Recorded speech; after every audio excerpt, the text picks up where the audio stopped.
करण श्री भागवत भगवान की जय।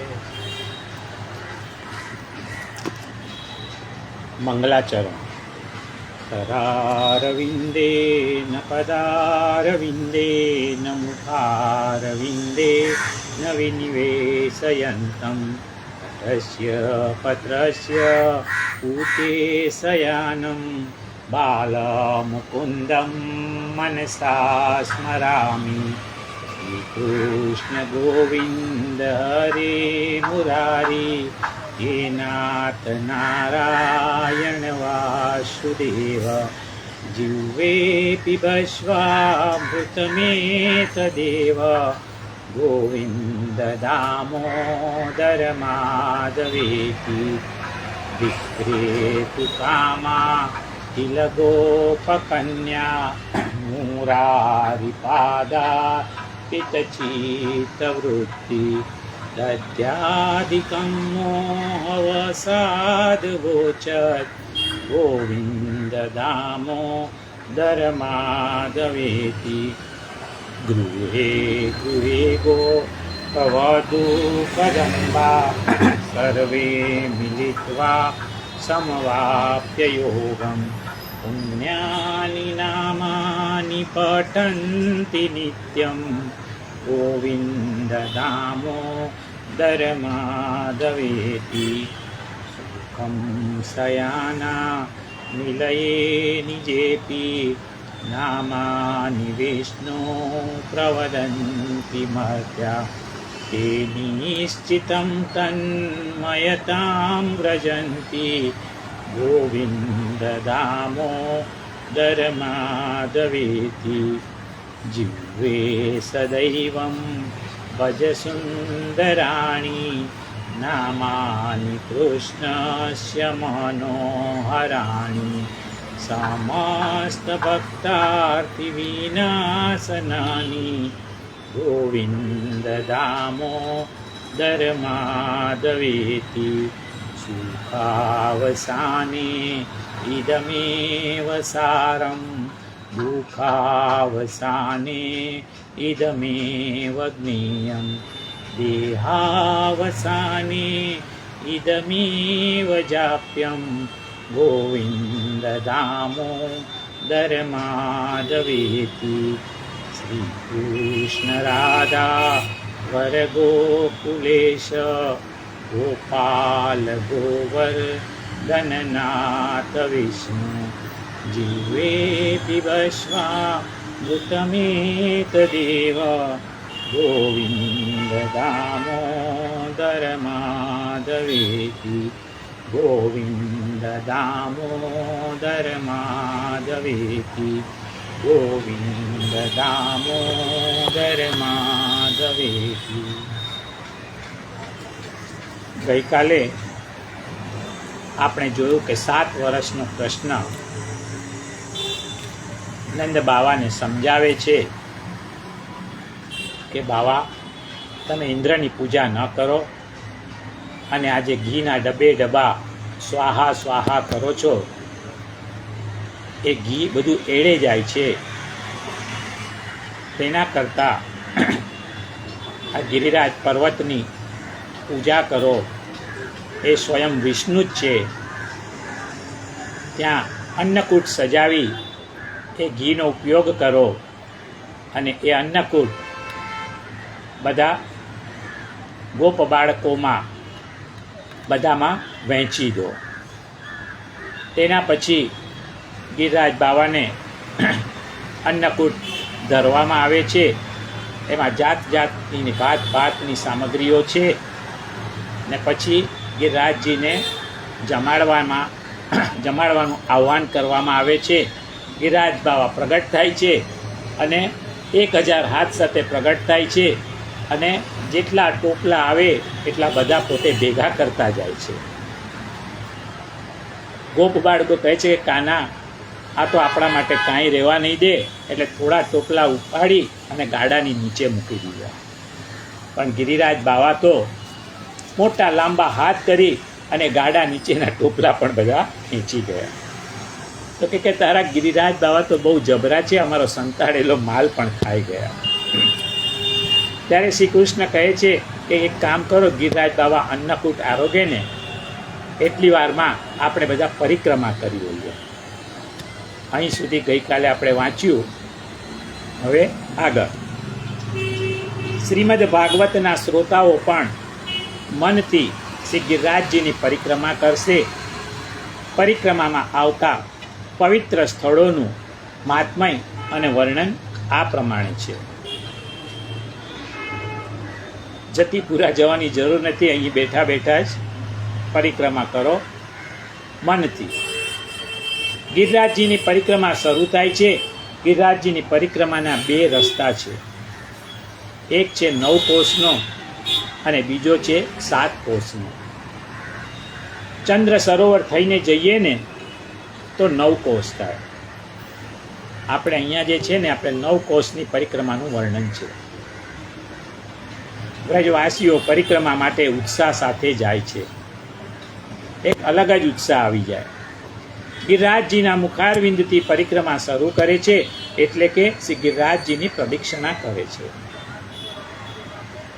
ગિરિરાજજીના મુખારવિંદ આગળ શ્રી મહાપ્રભુજીના બેઠકજી છે, ત્યાં સૌ દંડવત પ્રણામ કરે છે અને શ્રી વલ્લભ પણ પરિક્રમામાં સાથે જોડાઈને એવી ભાવના કરે છે. સર્વોત્તમ સ્ત્રોતમાં શ્રી મહાપ્રભુજીનું એક નામ છે ગોવર્ધન સ્તિત્યુત્સા. શ્રી મહાપ્રભુજીનો ગિરિરાજજીમાં અખંડ નિવાસ છે. એટલે શ્રી મહાપ્રભુજીના 84 બેઠકોમાં 22 બેઠકજી તો વ્રજમાં જ છે અને 22 બેઠકજીમાંથી 6 બેઠકજી તો ગિરિકંદરામાં જ આવેલી છે. સૌ બોલે છે, શું બોલે છે? ગિરિરાજ ધરણ શ્રીજી તમારે શરણ, ગિરિરાજ ધરણ શ્રીજી તમારે શરણ, શ્રીજી તમારે શરણ, શ્રીજી તમારે શરણ, ગિરિરાજ ધરણ શ્રીજી તમારે શરણ, વલ્લભ તમારે શરણ, વલ્લભ તમારે શરણ, ગિરિરાજ ધરણ પ્રભુ તમારે શરણ. સૌ પ્રથમ પરિક્રમામાં દંડવતી શિલાનું સ્થળ આવે છે. નિયમ એવો છે કે પરિક્રમા શરૂ થાય ને ત્યારે અને પરિક્રમા પાછી જ્યારે પૂરી થાય ને ત્યારે અહીં દંડવત કરવાનો. એટલે આ જગાનું નામ પડ્યું દંડવતી શિલા. દંડવતી શિલાથી જતા આગળ ગોવર્ધન ગામ આવે છે. અહીં છે ને માનસી ગંગા છે. માનસી ગંગા પર શ્રી નંદદાસજી બેસતા હતા, જેમણે રૂપમંજરી લખી છે. માનસી ગંગા શ્રી ગિરિરાજજીના મસ્તકનું સ્થાન છે. સૌ વૈષ્ણવો માનસી ગંગામાં સ્નાન પાન આચમન કરી આગળ વધે છે. શ્રી મહાપ્રભુજીના બેઠકજી આવે છે માનસી ગંગામાં. વૈષ્ણવો બેઠકજીમાં જારી ચરણ સ્પર્શ કરે છે. ત્યાંથી પરિક્રમા ચકલેશ્વર મહાદેવ પહોંચે છે. ચકલેશ્વર મહાદેવ પર જળનો અભિષેક કરી આગળ જતા ઉદ્ધવ કુંડ આવે છે. અહીં બહુ મોટી ગૌશાળા છે. યાત્રાળુઓ ગાયોને ઘાસ નાખે છે. ઉદ્ધવજીને કાંસી જોડા વગાડતા બહુ સરસ આવડે. ઉદ્ધવજી પણ પરિક્રમામાં સાથે જોડાય એવી સૌ ભાવના સાથે ઉદ્ધવકુંડથી પરિક્રમા રાધાકુંડ કૃષ્ણકુંડ આવે છે. રાધાકુંડ પર રાધાજી સખીઓ સાથે ઊભા રહેતા પરિક્રમાવાસીઓ શ્રી રાધે રાનીનું ચિંતન કરે છે. રાધે રાધે રાધે ગોકુલમાં ગોવિંદ રાધે, રાધે રાધે રાધે ગોકુલમાં ગોવિંદ રાધે, માગે માગે માગે કનૈયો માખણ માગે, માગે માગે માગે કનૈયો માખણ માગે, આપે આપે આપે યશોદા માખણ આપે, આપે આપે આપે યશોદા માખણ આપે, કનૈયો થઈ થઈ નાચે ગોકુળમાં ગોવિંદ રાધે રાધે રાધે રાધે રાધે રાધે રાધે. રાધાકુંડ કૃષ્ણકુંડ છે ને ત્યાં શ્રી મહાપ્રભુજીના બેઠકજી છે. ત્યાં વૈષ્ણવો જારી ચરણસ્પર્શ કરી અને પરિક્રમા કુસુમોખલ તરફ જાય છે અને સૌ બોલે છે, ગિરિરાજ ધરણ શ્રીજી તમારે શરણ, ગિરિરાજ ધરણ શ્રીજી તમારે શરણ, શ્રીજી તમારે શરણ, શ્રીજી તમારે શરણ, ગિરિરાજ ધરણ પ્રભુ તમારે શરણ. કુસુમોખલથી આગળ જાય તો નારદ કુંડ આવે છે. દેવર્ષિ નારદને વીણા વગાડતા બહુ સરસ આવડે. નારદજી પણ વીણા લઈ અને પરિક્રમામાં સાથે જ હોય ને એવી ભાવના કરી પરિક્રમા ચંદ્ર સરોવર પહોંચે છે. ચંદ્ર સરોવર એટલે રાસસ્થલી. સારસ્વત કલ્પમાં પ્રભુ રાસ રમતા હતા ને ત્યારે આ જ સરોવરમાંથી ચંદ્રમાનો ઉદય થયો હતો. એટલે આ સ્થળનું નામ છે ચંદ્ર સરોવર. અહીં શ્રી મહાપ્રભુજી, શ્રી ગુસાઈજી અને શ્રી ગોકુલનાથજીના બેઠકજી છે. અહીં શ્રી સુરદાસનું સ્મારક છે. અહીં શ્રી ગુસાઈજીના વિરહના બેઠકજી પણ છે. ગુસાઈજી આ જગા પર બેઠીને શ્રીનાથજી બાવાને વિજ્ઞપ્તિઓ લખી હતી. શ્રી મહાપ્રભુજીની બેઠકમાં પરિક્રમાવાસીઓ જારી ચરણ સ્પર્શ કરે છે અને ચંદ્ર સરોવરમાં સ્નાન કરે છે. પરિક્રમા ત્યાંથી પરાસોલી ગામ પાસે દાણ ઘાટી પર આવે છે.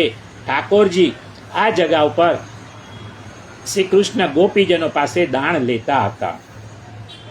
છટકી રે છટકી રે મારા માખણની મટકી, થોડા સે દહીં દૂધ તમે રે સો લટકી, છટકી રે છટકી રે મારા માખણની મટકી. વનરાતે વનના માર્ગે જાતા, સામા મળ્યા સૌ તોડે હરકતા, ઘેરી વળવાને મને પાછળથી પટકી, છટકી રે છટકી રે મારા માખણની મટકી. ગોપીઓ શું કહે છે? અરે નહીં ચાલે ચેન ચાડા કંસ તણા રાજમાં, જોવા જેવી થાશે કાન મારે તારી સાથમાં, રેવા દિયો કાન હવે શ્યામ જાઓ અટકી, છટકી રે છટકી રે મારા માખણની મટકી. મારા ગળો રોકીને ઊભો છે કાનજી, પાલવડો પકડીને માગે છે દાણજી, ક્યાં જાશો ગોપી હાથમાંથી છટકી, છટકી રે છટકી રે મારા માખણની મટકી. જાવા દિયો કાન હવે થઈ જાશે રાતડી, સાસુને નણંદ મારી જોતા હશે વાટડી, બાળ ગોપાળ લીધી માથેથી મટકી, છટકી રે છટકી રે મારા માખણની મટકી. ત્યાંથી આગળ આન્યોર ગામ આવે છે. ત્યાં ગિરિરાજજીને અડીને સદુ પાંડેનું ઘર છે. એ ઘરમાં શ્રી મહાપ્રભુજીના બેઠકજી છે. આ વ્રજવાસી સદુ પાંડેની ગાય ગિરિરાજજી પર જતી. સદુ પાંડેની ગાયના આંચળમાંથી આપોઆપ દૂધ નીકળતું. એ શ્રીજી બાવા પ્રગટ થઈને આરોગતા હતા. સદુ પાંડે રોજ વિચાર કરે છે કે મારી ગાયનું દૂધ કોણ દોઈ લે છે. એક દિવસ કેટલાક વ્રજવાસીઓ ગાયની પાછળ પાછળ ગયા. એમણે જોયું કે ગાય જ્યાં ઊભી છે ને એના આંચળમાંથી આપોઆપ દૂધ નીકળે છે અને શ્રીજી બાવા એ દૂધ પી રહ્યા છે. શ્રી મહાપ્રભુજી બિહારના ઝારખંડમાં પરિક્રમા કરતા હતા. શ્રીજી બાવાએ મહાપ્રભુજીને કહ્યું કે વલ્લભ, હું ગિરિરાજજીમાંથી પ્રગટ્યો છું. આપ અહીં પધારી મને પાટ ઉપર બેસાડી અને મારો સેવાક્રમ ચાલુ કરો. શ્રી મહાપ્રભુજી પરિક્રમા અધૂરી મૂકી વ્રજમાં શ્રી સદુ પાંડેના ઘેર પધાર્યા. સદુ પાંડે શ્રી મહાપ્રભુજીને પૂછ્યું કે આપ શું લેશો? ત્યારે શ્રી દામોદર દાસ હરસાણી બોલ્યા, અમારા ગુરુદેવ ગમે તેના ઘરનું લેતા નથી. જેને બ્રહ્મ સંબંધ લીધો હોય ને એના જ ઘરની વસ્તુ લે છે. સદુ પાંડે સપરિવાર શ્રી મહાપ્રભુજીના શરણમાં આવ્યા. બધા એમની સરભરામાં પડી ગયા. સદુ પાંડેની દીકરી નરો દરરોજ ગળો ભરીને દૂધ લઈને શ્રીજી બાવાને આરોગાવવા જતી હતી. આજે દૂધ લઈ જવામાં થોડું મોડું થયું, કારણ શ્રી મહાપ્રભુજીની સેવામાં હતી. આ બાજુ શ્રીનાથજી બાવાને ભૂખ લાગી. એમણે બૂમ પાડી, એ નરો મેરો દૂધ લા. શ્રીજી બાવાનો મીઠો અવાજ શ્રી મહાપ્રભુજીએ સાંભળ્યો. એમણે સદુ પાંડેને પૂછ્યું, આટલો મીઠો અવાજ કોનો છે?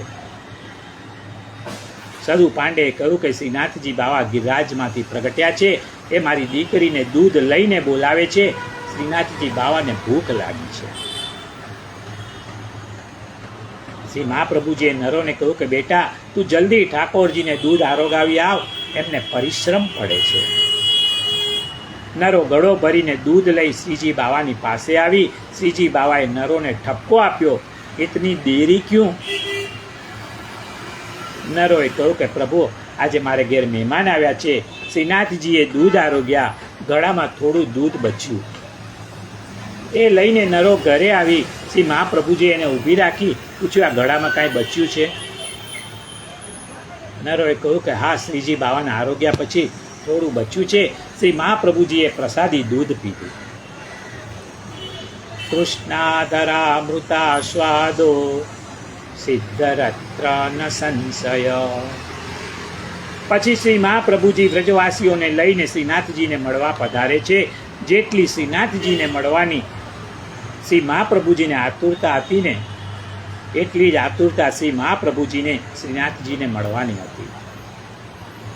એટલે એક બાજુથી શ્રી મહાપ્રભુજી દોડે છે, સામી બાજુથી શ્રીજી બાવા દોડતા આવી રહ્યા છે. બંને એકબીજાને ભેટી પડ્યા અને શ્રી મહાપ્રભુજીના મુખમાંથી પહેલી વાર નીકળ્યું, જય શ્રી કૃષ્ણ. કહે છે કે હે કૃષ્ણ, તમારો જય હો. ત્યાં શ્રીનાથજીને પાઠ ઉપર પધરાવી એક નાનકડું મંદિર તૈયાર થયું. શ્રી કુંભન દાસને કીર્તનની સેવા સોંપી અને આખો સેવાક્રમ શરૂ થયો. શ્રી મહાપ્રભુજી ત્યાંથી અધૂરી રહેલી ઝારખંડની પરિક્રમા પૂરી કરવા પધાર્યા. આ આન્યોર ગામમાં આજે પણ શ્રી સદુ પાંડેના ઘરમાં શ્રી મહાપ્રભુજીના બેઠકજી છે. એમાં પરિક્રમામાં જનારા જારી ચરણ સ્પર્શ કરે છે. શ્રી ગિરિરાજજીના પરિક્રમામાં હવે ગોવિંદ કુંડ આવે છે. ગોવિંદ કુંડમાં શ્રી ગુસાઈજીના બેઠકજી છે. શ્રી મહાપ્રભુજી એકવાર અહીં ભાગવતનું પારાયણ કરતા હતા. ત્યાં ફરતા ફરતા શ્રી કૃષ્ણદાસ મેઘન આવ્યા. શ્રી મહાપ્રભુજીને કહ્યું, આપ વારંવાર બોલો છો કે ગિરિરાજજીમાં ગોલોક ધામ છે, તો મને ગોલોક ધામના દર્શન કરાવો. શ્રી મહાપ્રભુજીએ કહ્યું કે કૃષ્ણદાસ, તમે આ સામે જે ગુફા દેખાય છે ને, એમાં શ્રી કૃષ્ણ શરણમ મમ, શ્રી કૃષ્ણ શરણમ મમ એમ બોલતા બોલતા પ્રવેશ કરો. તમને એ ગુફામાં ગોલોક ધામના દર્શન થશે. શ્રી કૃષ્ણદાસ મેઘને ભગવાનનું સ્મરણ કરતા કરતા ગિરિકંદરામાં પ્રવેશ કર્યો. શ્રી વલ્લભની કૃપાથી કૃષ્ણદાસને ગિરિરાજજીમાં ગોલોક ધામના દર્શન થયા. રત્નજડિત ગિરિરાજજીની ઝાંખી થઈ શ્રી કૃષ્ણદાસ મેઘન ધન્ય ધન્ય બની ગયા. આજ ગોવિંદ કુંડ પાસે ચૈતન્ય મહાપ્રભુજી ફરતા ફરતા આવેલા અને શ્રી વલ્લભાચાર્યજી ચૈતન્ય મહાપ્રભુજીને આ જ જગા ઉપર ભેટ્યા હતા. અહીં પરિક્રમાવાસીઓ ગોવિંદ કુંડમાં સ્નાન કરે છે. તે મહાપ્રભુજીના બેઠકજીમાં જારી ચરણ સ્પર્શ કરે છે અને ત્યાંથી આગળ અપ્સરા કુંડ આવે છે. ગિરિરાજજીની પરિક્રમા ધીરે ધીરે આગળ ચાલી રહી છે. અપ્સરા કુંડ આવે છે. અહીં ચિત્ત સ્વામીજી બેસતા હતા. અહીં અપ્સરા બિહારીનું મંદિર છે, એના દર્શન કરી અપ્સરા કુંડમાં સ્નાન પાન આચમન કરી પરિક્રમા પૂછરીકા લોઠા પહોંચે છે. ઠાકોરજીના રાસલીલામાં અદ્રશ્ય થયા ને ત્યારે ગોપીઓ ભગવાનને શોધવા નીકળી. ત્યાં ચાલ્યા ક્યાં ગયા ઠાકોરજી આપણને મૂકીને? અહીં એક લોઠાજી નામના ગોપ બેઠા હતા. ગોપીઓ એકબીજાને કહેવા લાગી અંદર અંદર, પૂછરી પૂછરી. આ વ્રજભાષામાં કહે છે કે આ ભાઈને પૂછને ઠાકોરજી ક્યાં છે. એટલે આ જગાનું નામ પડ્યું છે પૂછરી કા લોઠા. અહીંથી આગળ પરિક્રમા આગળ વધે છે અને સુરભી કુંડ પહોંચે છે. અહીં ગિરિરાજ બાવાને 56 ભોગ અર્પણ થાય છે. અહીં પરમાનંદ દાસજી રહેતા હતા. હવે પરિક્રમા શ્રી ગિરિરાજજીના મુખારવિંદ આગળ જતીપુરા પાછી મૂળ જગ્યાએ પહોંચે છે. બધા બોલે છે, ગિરિરાજ ધરણ શ્રીજી તમારે શરણ, ગિરિરાજ ધરણ શ્રીજી તમારે શરણ, વલ્લભ તમારે શરણ, વિઠ્ઠલ તમારે શરણ, યમુના તમારે શરણ, યમુના તમારે શરણ, ગિરિરાજ ધરણ શ્રીજી તમારે શરણ, ગિરિરાજ ધરણ શ્રીજી તમારે શરણ. સૌ શ્રી કૃષ્ણ પ્રભુ સાથે શ્રી ગિરિરાજજી પરિક્રમા કરી અને જતીપુરા પહોંચ્યા. હવે સૌને ખૂબ ભૂખ લાગી છે. અન્નકૂટ અનુસર થયા. શ્રી ગિરિરાજજીની આરતી ઉતારવામાં આવી અને સૌ વ્રજવાસીઓ પ્રસાદ માટે પડાપડી કરવા લાગ્યા. આ પ્રસાદ એવી વસ્તુ છે ને કે ભલભલા લલચાઈ જાય. ઘણા લોકો પ્રસાદના બહુ શોખીન હોય, 2-4 વાર લે નહીં ને ત્યાં સુધી એમને સંતોષ જ ન થાય. એક ભાઈએ પ્રસાદ લીધો, પ્રસાદવાળો હાથ પાછળ રાખ્યો અને બીજા હાથે પ્રસાદ ફરી લેવા ગયા. પાછળ એક કૂતરું ઊભું હતું. આ ભાઈનો હાથ પાછળ હતો એટલે કૂતરું સમજ્યું કે મને આપે છે. કૂતરું પ્રસાદ લઈ ગયું અને આ ભાઈ બીજા હાથમાં પ્રસાદ મેળવે ને એ પહેલાં થાળીમાં પ્રસાદ ખાલી થઈ ગયો. એટલે 2 વાર પ્રસાદ લેવાની લાલચમાં આગળથી પણ લટક્યા, પાછળથી પણ લટક્યા. વ્રજવાસીઓ અહીં પ્રસાદ લઈ રહ્યા છે. ત્યાં ફરતા ફરતા નારદજી પધાર્યા. નારદજીએ પણ અન્નકૂટનો પ્રસાદ લીધો અને એમાંનો થોડો પ્રસાદ લઈ અને નારદ ઇન્દ્રની પાસે ગયા. નારદજી પ્રસાદ લઈને ઇન્દ્રને ત્યાં આવ્યા અને ઇન્દ્રને પ્રસાદ આપ્યો. ઇન્દ્રએ પ્રસાદ લીધો અને પૂછ્યું કે નારદ, આવડી શેનો પ્રસાદ લાવ્યા છે? નારદે તો સીધું જ કહી દીધું, ઇન્દ્ર, તમારું નાક કપાયું એનો પ્રસાદ હતો. ઇન્દ્ર, તમને ક્યાં ખબર છે કે વ્રજવાસીઓએ એક પહાડની પૂજા કરી. જે દર વર્ષ તમારી પૂજા યજ્ઞ કરતા હતા ને એ હવે બંધ કર્યા છે. આ પહાડની પૂજા કરીને એનો પ્રસાદ હતો. ઇન્દ્રને ગુસ્સો આવ્યો અને વ્રજવાસીઓને પડકાર ફેંક્યો કે હું જોઉં છું હવે તમારું રક્ષણ આ પર્વત કઈ રીતે કરે છે.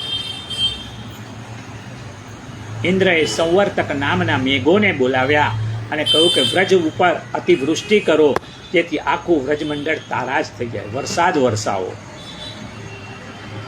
અને અહીં વ્રજમાં આકાશમાં મેઘોનો ગડગડાટ થવા લાગ્યો, વીજળી ચમકવા લાગી અને મુશળધાર વરસાદ તૂટી પડ્યો.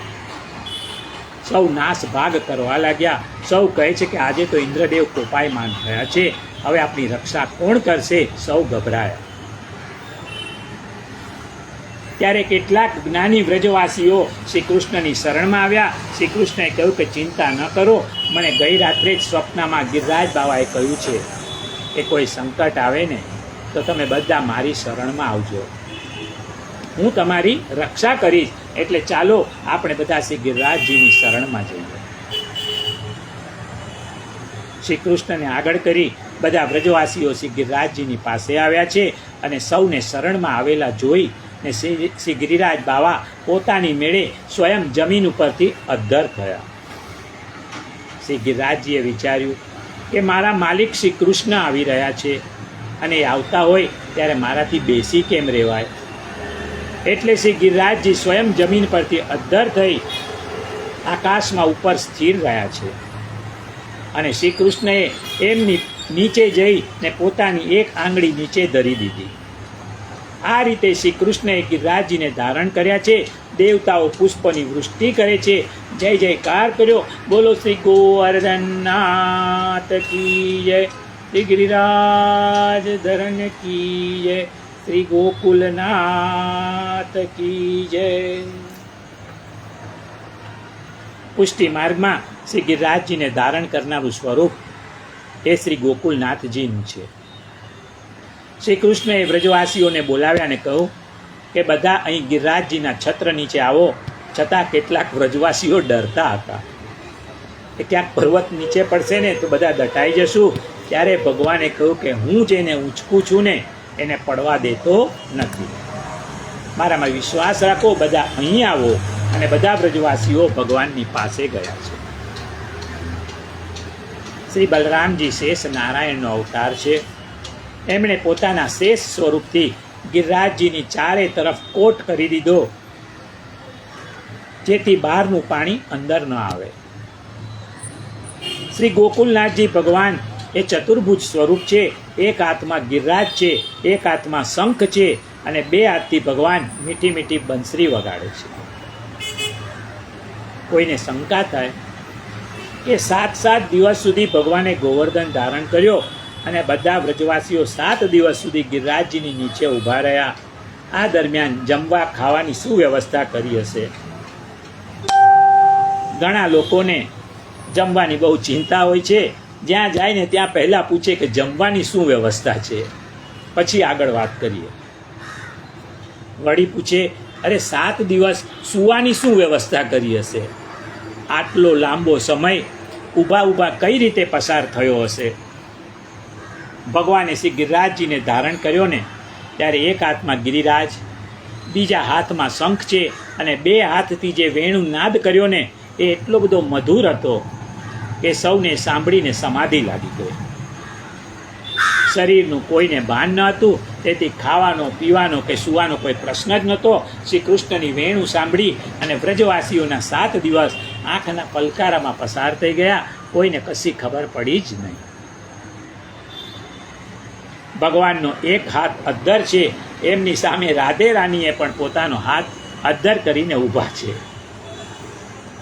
રાધાજીને જોઈને ભગવાનનો હાથ હાલે છે, અને ભગવાનનો હાથ હાલે ને એટલે આખો ગોવર્ધન પર્વત હાલે. આ દ્રશ્ય જોઈને બધાના જીવ તાળવે ચડ્યા. બધા કહેવા લાગ્યા કે આ કનૈયો રાધાને જોવા જાય છે ત્યારે આખો હાથ હાલે છે. બધાએ યશોદાજીને ફરિયાદ કરી કે આ રાધાને કનૈયાની સામેથી દૂર કરો, નહીં તો અકસ્માત થવાનો ખતરો છે. એટલે યશોદાજીએ રાધાજીને સામે આંખ કાઢીને ઈશારાથી જ કહી દીધું કે મારા કનૈયાની સામે કેમ ઊભી છે, પાછળ જા. અને રાધાજી શ્રી કૃષ્ણની પાછળ જઈને હાથ અદ્ધર કરીને ઊભા છે. ત્યારે બરસાનાવાળા સૌ કહેવા લાગ્યા, આ ગોવર્ધન માત્ર શ્રી કૃષ્ણએ ધારણ નથી કર્યો, પણ અમારી બરસાનાવાળી રાધાએ પણ ધારણ કર્યો છે. યશોદાએ ગોપીઓને કહ્યું કે જોયું, આ કનૈયાને મેં કેવું માખણ ખવડાવ્યું, જેથી આજે એણે આખો પર્વત ઉપાડી લીધો. ત્યારે ગોપીઓએ કહ્યું કે યશોદામાં, તમે એકલાએ કૃષ્ણને માખણ ખવડાવ્યું છે એવું નથી હો. અમારા બધાના ઘરોમાંથી ચોરીને એણે ઘણું બધું માખણ ખાધું છે. આવી રીતે આંખના પલકારામાં 7 દિવસ વીતી ગયા. વરસાદ બંધ થઈ ગયો, નદી નાળાના જળ ઉતરી ગયા. એટલે સૌ વ્રજવાસીઓ ગિરિરાજ પર્વતથી નીચેથી બહાર આવ્યા અને શ્રી કૃષ્ણએ ગિરિરાજજીને યથાસ્થાને પાછા પધરાવી દીધા. શ્રી ગોવર્ધન લીલાથી શ્રી કૃષ્ણ પર સૌને ખૂબ પ્રેમ વધી ગયો. સૌ ગરડા વ્રજવાસીઓ શ્રી કૃષ્ણને આશીર્વાદ આપે છે.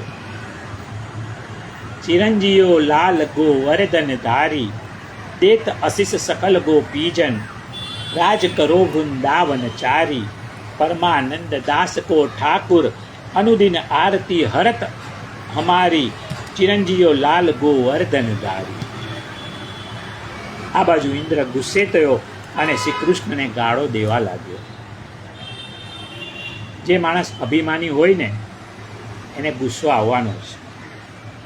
ઇન્દ્ર ભગવાનને બેફામ ગાળો આપવા લાગ્યો. શું ગાળો આપી? તો કે વાચાલમ બાલિસમ સ્તબ્ધમગ્નમ પંડિત માનિનમ કૃષ્ણમ મર્ત્યુમુપાશ્ચિત્ય ગોપા મે ચક્રુર પ્રિયમ. ઇન્દ્ર કહે છે કે આ કૃષ્ણ કેવો છે? વાચાલમ, તો કે બહુ વાતોડિયો છે. શ્રી વલ્ભાચાર્યજીએ ઇન્દ્રએ દીધેલી ગાળોમાંથી સ્તુતિનો અર્થ પ્રગટ કર્યો છે. તે મહાપ્રભુજી કહે છે કે ઇન્દ્ર, તારી વાત તો સાચી છે, ખરેખર કૃષ્ણ તો વાચાલ છે. વાચા વત્તા અલમ એટલે વાચાલમ.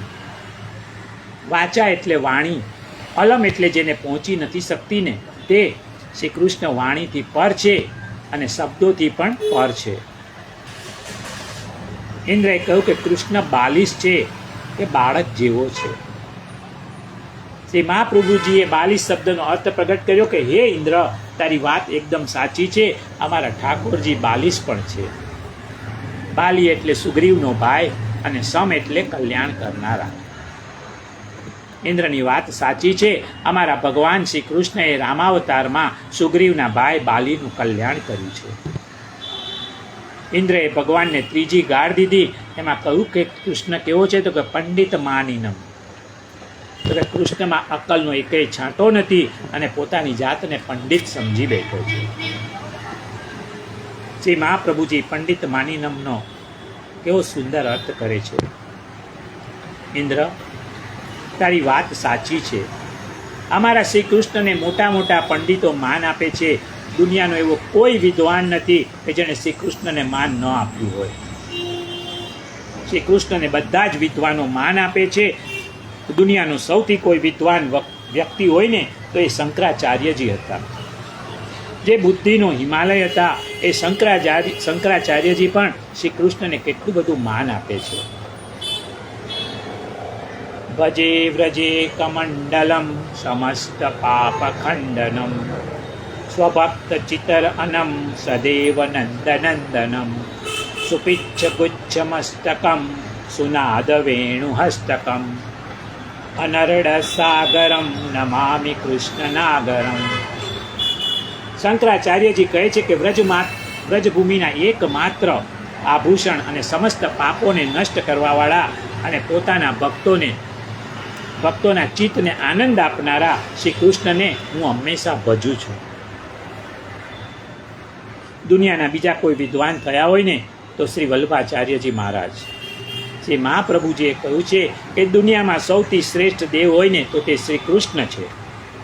દુનિયાની કોઈ શ્રેષ્ઠ શાસ્ત્ર હોય તો શ્રી કૃષ્ણએ ગાયેલી ગીતા છે અને શ્રેષ્ઠ મંત્ર છે શ્રી કૃષ્ણ શરણમ મમ, અને શ્રેષ્ઠ સેવા હોય ને તો છે શ્રી કૃષ્ણની. શંકરાચાર્યજી કહે છે કે ભજ ગોવિંદમ, તો શ્રી વલ્ભાચાર્યજી કહે છે ભજનંદ કુમારમ સર્વ સુખ સારમ તત્વ વિચારમ બ્રહ્મ પરમ ભજનંદ કુમારમ. છેવટે તો બધી નદીઓ જેમ સાગરને જ મળે છે ને એમ ઈશ્વરના બધા જ નામ શ્રી ભગવાન પાસે જ જાય છે. સંસ્કૃતના વિદ્વાનોમાં એક વિદ્વાન થયા શ્રી મધુસૂદન સરસ્વતી, જે સંસ્કૃતના પ્રકાંડ પંડિત હતા. એ શ્રી મધુસૂદન સરસ્વતી શંકરાચાર્યની ગાદી પર હતા, પણ એમને શ્રી કૃષ્ણની ભક્તિનો એવો રંગ લાગ્યો કે એમણે શંકરાચાર્યની ગાદી છોડી દીધી અને વૃંદાવનમાં આવીને ભક્ત બની ગયા.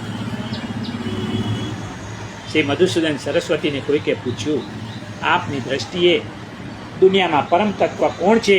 ત્યારે એમણે જવાબ આપ્યો, બંસી વિભૂષિત કરાન નવનીત દાભાત પીતાંબરાધરુણ બિંબ ફલાધરોષ્ટા પૂર્ણેન્દુ સુંદર મુખારવિંદ નેત્રાત કૃષ્ણાત પરમ કિમપી તત્વમહમ ન જાને. મધુસૂદનજી લખે છે કે દુનિયામાં શ્રી કૃષ્ણથી પર કોઈ તત્વ હોય ને તો અહમ ન જાને, હું નથી જાણતો. ઇન્દ્રને પોતાની ભૂલ સમજાય છે અને એકાંતમાં ભગવાનની સ્તુતિ કરવા લાગ્યો. પરંતુ જે લોકો ખાનગીમાં માફી માગે ને એ માણસ બીજી વાર ચોક્કસ ભૂલ કરવાના, પરંતુ ભૂલની જાહેરમાં માફી માગવી પડે તો માણસ બીજી વાર ભૂલ કરતા વિચાર કરે. ઇન્દ્રએ એકાંતમાં આવી ભગવાનની માફી માગી. પછી ઇન્દ્રની સુરભી ગાય આવી અને ગાયે પોતાના દૂધથી ભગવાનનો અભિષેક કર્યો. સુરભી ગાય ભગવાનની સ્તુતિ કરે છે. ભવાય ભવ ગો વિપ્ર દેવાનામ યે ચં સાધવ. સુરભી કહે છે કે ગાયનો આ દુનિયામાં કોઈ માલિક નથી. ગાયનો માલિક તો ફક્ત ભગવાન છે. ગાય ભલે આપણે ઘરમાં રાખીએ પણ માલિક તો ભગવાન જ છે. બીજું, બ્રાહ્મણ કોઈનો ગુલામ નહીં. બ્રાહ્મણ સેવા કરે ને તો ફક્ત ભગવાનની જ કરે. પરંતુ આજે તો બ્રાહ્મણો ગૌરવથી કહે છે કે હું ગવર્મેન્ટ સર્વન્ટ છું. કારણ એ છે કે બ્રાહ્મણોએ એમનું બ્રાહ્મણત્વ ગુમાવી દીધું છે, એટલે એમને નોકર થવું પડ્યું. કારણ એ છે, બ્રાહ્મણ જો તપસ્વી હોય ને, બ્રાહ્મણ તેજસ્વી હોય ને તો આજે પણ આખી દુનિયા એની પૂજા કરવા તૈયાર છે. પણ બ્રાહ્મણોમાં બ્રાહ્મણના સંસ્કારો ન હોય ને તો સમાજ એની પૂજા ક્યાંથી કરે. ત્રીજું, દેવાનામ. મંદિરનો કોઈ માલિક ન હોય. કેટલાક લોકો મંદિરનો વહીવટ કરે પછી પોતાને જ એ મંદિરના માલિક સમજી બેસે છે. કેટલાક મંદિરોમાં બોર્ડ હોય છે, અમુકની પરવાનગી લેવી પડે, પરંતુ મંદિરનો માલિક તો ભગવાન છે હો, બીજો કોઈ એનો માલિક હોય જ ન શકે. ચોથું, સંત કોઈનો ગુલામ હોય નહીં. સંત ગુલામ હોય ને તો એ ફક્ત ને ફક્ત ભગવાનનો. માટે તુલસીદાસજી કહે છે, મેં સેવક રઘુપતિ પતિ મોરે. હું ગુલામ ખરો, પણ કોનો? તો કે રઘુપતિનો. હું રામનો સેવક છું. શ્રી રઘુપતિ એ મારા માલિક છે. સંતોનો માલિક ભગવાન સિવાય કોઈ હોય જ ન શકે. આજે તો કેટલાક સંતો ગવર્મેન્ટની તરફેણમાં ફરી જાય છે. સંત થઈને સરકારની ગુલામી કરે. કોઈ ધાર્મિક વિષય પર ચર્ચા હોય ને ત્યારે કેટલાક સંતો સરકારની તરફદારી કરે છે, ખરીદાઈ જાય છે. જે ખરીદાઈ જાય ને એ સંત કેવા? આ શરમની વાત છે. આવા સંતો ભગવા કપડાં લજવે છે.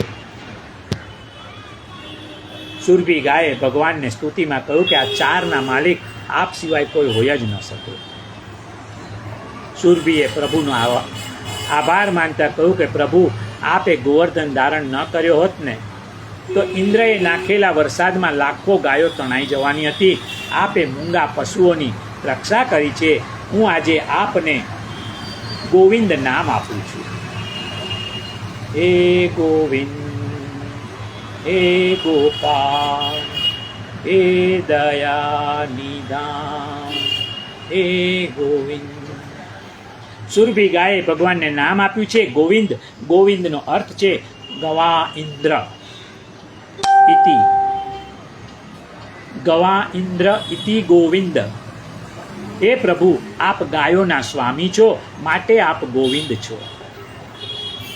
ગોવર્ધન લીલામાં ભગવાને પોતાના શરણાગત ભક્તોની રક્ષા કરી. આ લીલામાં બીજું કામ એ કર્યું કે શ્રી ગિરિરાજજીનો મહિમા વધાર્યો અને ઇન્દ્રના અભિમાનને તોડી પાડ્યું. ઈશ્વર કોઈના અભિમાનને ચલાવી લેતો નથી. કેટલાક લોકો એમ માને છે કે શ્રીનાથજીએ ગિરિરાજજી ધારણ કરેલો, પણ એવું નથી. ભગવાને ગિરિરાજજીને જમણા હાથે ધારણ કર્યો હતો, જ્યારે શ્રીજી બાવાનો તો ડાબો હાથ અદ્ધર છે. બીજું, ભગવાને જ્યારે ગોવર્ધન ધારણ કર્યો ને ત્યારે એમનું સ્વરૂપ ચતુર્ભુજ હતું. જ્યારે શ્રીનાથજી બાવાના તો બે હાથ જ છે, એટલે પુષ્ટિ માર્ગમાં શ્રી ગોકુલનાથજીનું સ્વરૂપ એ શ્રી ગિરિરાજજીને ધારણ કરનારું સ્વરૂપ છે. ગોકુલનાથજીનો જમણો હાથ અદ્ધર છે અને ચતુર્ભુજ સ્વરૂપ છે. શ્રીનાથજી બાવાનું સ્વરૂપ એ તો રાસલીલામાં નાચતું સ્વરૂપ છે. એ આખી નૃત્યની મુદ્રા છે. એમનો એક હાથ કેડ ઉપર છે અને બીજો અને રાસમાં ઠાકોરજી નાચી રહ્યા છે. શ્રીનાથજી બાવાનું સ્વરૂપ એ તો અન્નકૂટ આરોગતું સ્વરૂપ છે. સામગ્રી ખૂટવા લાગીને એટલે વ્રજવાસીઓને હાથ ઊંચા કરી કરીને કહે છે કે હજી વધારે લાવો, વધારે લાવો, વધારે લાવો. નંદ બાવાએ એકાદશીનું વ્રત કર્યું અને રાત્રે 12 વાગ્યે નંદ બાવા યમુનાજીમાં સ્નાન કરવા ગયા. ત્યાં વરુણના દૂતોએ નંદ બાવાને પકડી લીધા અને એને વરુણ લોકમાં લઈ ગયા. શ્રી કૃષ્ણને ખબર પડી કે નંદ બાવાને વરુણના દૂતો ઉપાડી ગયા છે, એટલે ભગવાન આજે વરુણ લોકમાં પધાર્યા. વરુણે ભગવાનને કહ્યું, પ્રભુ આપે આટલો બધો પરિશ્રમ કેમ લીધો? ભગવાને કહ્યું કે તમારા દૂતો મારા પિતાશ્રીને પકડીને અહીં લઈ આવ્યા છે, એટલે મારે આવ્યા વિના કોઈ છૂટકો જ નહોતો. વરુણે પૂછ્યું કે આપના પિતાજી? ભગવાને કહ્યું કે હા, નંદ બાવા મારા પિતાજી છે. વરુણે ભગવાનનું પૂજન કરી સ્તુતિ કરી છે અને જલના દેવ વરુણે ભગવાનને એવા કપડાં ભેટ આપ્યા જે પાણીમાં પલળે નહીં, વોટરપ્રૂફ. શ્રી કૃષ્ણ નંદ બાવાને લઈને વૃંદાવન પાછા આવ્યા. પછી બધા વ્રજવાસીઓને ભગવાને વૈકુંઠની સફર કરાવી. વૈકુંઠમાં લઈ જઈ એમને બ્રહ્માનંદનું સુખ આપ્યું. આજે આ સત્રને આપણે હવે અહીં વિરામ આપીએ. આવતીકાલે રાસલીલાથી આગળ વધીશું. ત્યાં સુધી સર્વને જય શ્રી કૃષ્ણ, જય શ્રી કૃષ્ણ, જય શ્રી કૃષ્ણ.